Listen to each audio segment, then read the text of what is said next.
আমাদের ইস্টার্ন রিফাইনিংয়ে যে এখন সংকট দেখা দিয়েছে তেলের সংকটের অভাবে, যেটা তথ্য অনুযায়ী আগামী এই মে মাসের মধ্যেই আমাদের সব ফাঁকা হয়ে যাবে। সেক্ষেত্রে মন্ত্রী মহোদয় কি বলবেন যে কবে নাগাদ আমাদের যথেষ্ট পরিমাণ এই ক্রুড তেল আসবে, যেটা 65,000 ঘাটতি এবং রানিং, যেটা আমরা প্রতিদিন দেখতে পাচ্ছি 1,80,000 দরকার, সেখানে মাত্র 60 থেকে 65,000 আসতেছে, যেটা রাষ্ট্রের সারা দেশেরই তেল এবং সংকট দেখা দিচ্ছে।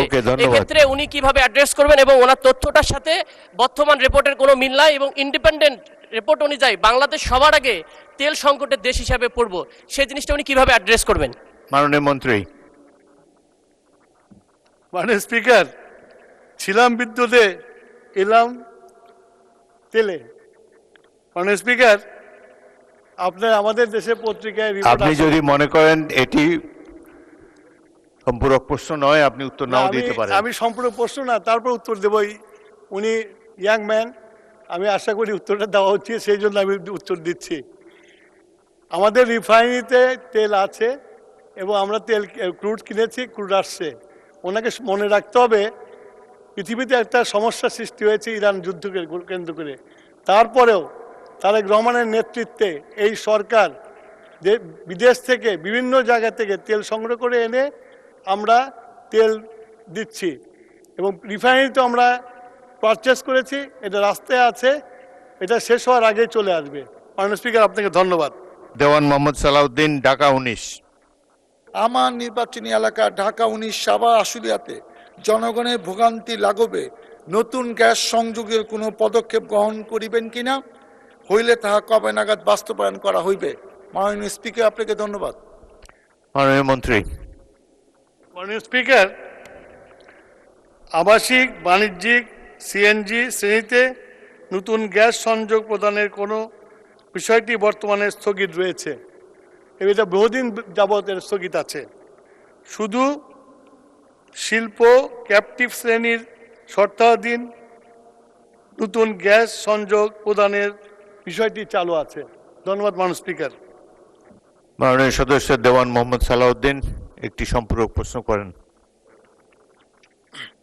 মাননীয় মন্ত্রী মহোদয়, আমরা যতটুকু জানি যে 2014 সালে এটা রেস্ট্রিক্টেড করা হয়েছিল এবং 2022 সালে এটা কমপ্লিটলি বন্ধ আছে, এবং এখন যে 12 কেজি সিলিন্ডার গ্যাস যেটা বাজারে চালু আছে এবং সাভার আশুলিয়া এলাকাতে যেগুলা বহুল ব্যবহৃত এবং বিক্রিত হচ্ছে, বেশ কিছু কোম্পানি বসুন্ধরা, ওমেরা, ইউনি, পেট্রোমাক্স, বেক্সিমকো সিটি, সেনা ফ্রেশ সরকার কর্তৃক নির্ধারিত এগুলা মূল্য হলো 12 কেজি 1341 1400 টাকার নিচে, কিন্তু এই প্রত্যেকটা বিক্রি হচ্ছে 2200 2600 টাকা করে।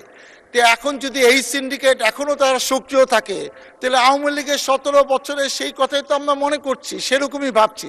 তো এইটা কি নিয়ন্ত্রণ করার কোনো পরিকল্পনা আছে কিনা, এবং সরকারি নির্ধারিত রেটে জনগণের লাঘব কবে মুক্ত হবে এবং জনগণ কবে এই সুফল পাবে? মাননীয় মন্ত্রী মহোদয়, আপনাকে, মাননীয় স্পিকার, আপনাকে ধন্যবাদ। মাননীয় মন্ত্রী। মাননীয় স্পিকার, এলপিজি সিলিন্ডারগুলো সম্পূর্ণভাবে ব্যক্তি খাতে।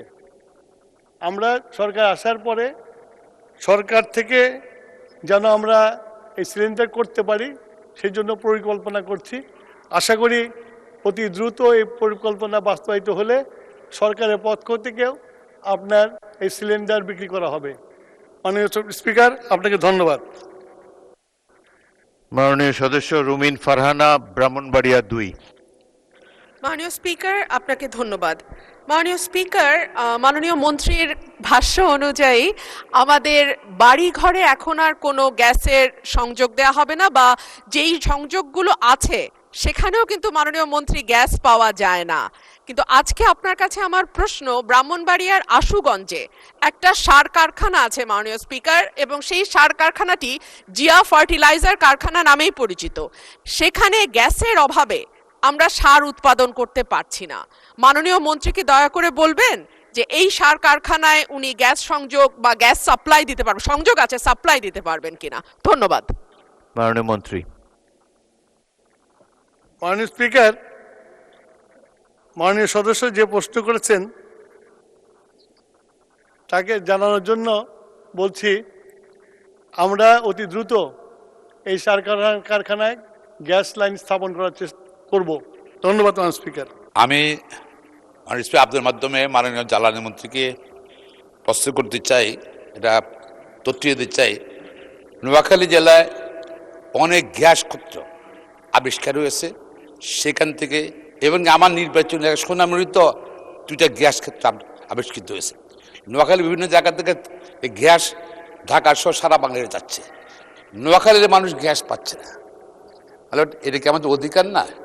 আমাদের যেটা এটা আউটক্রাই মানুষের মধ্যে, এটা দীর্ঘদিন থেকে অসন্তোষ বিরাজ করছে।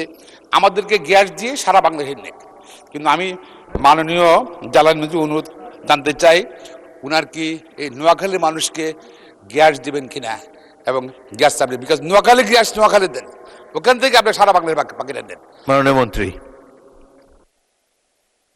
মাননীয় স্পিকার, আপাতত আমরা গ্যাস ফিল্ড থেকে কোনো গ্যাস বাড়িতে দিচ্ছি না। এটা মোটামুটি আমরা শিল্প কারখানায় দেওয়ার চেষ্টা করছি বেশি। যখন বাড়িতে যাওয়ার পরিকল্পনা হবে তখন আমরা দেব। ধন্যবাদ স্পিকার। ধন্যবাদ।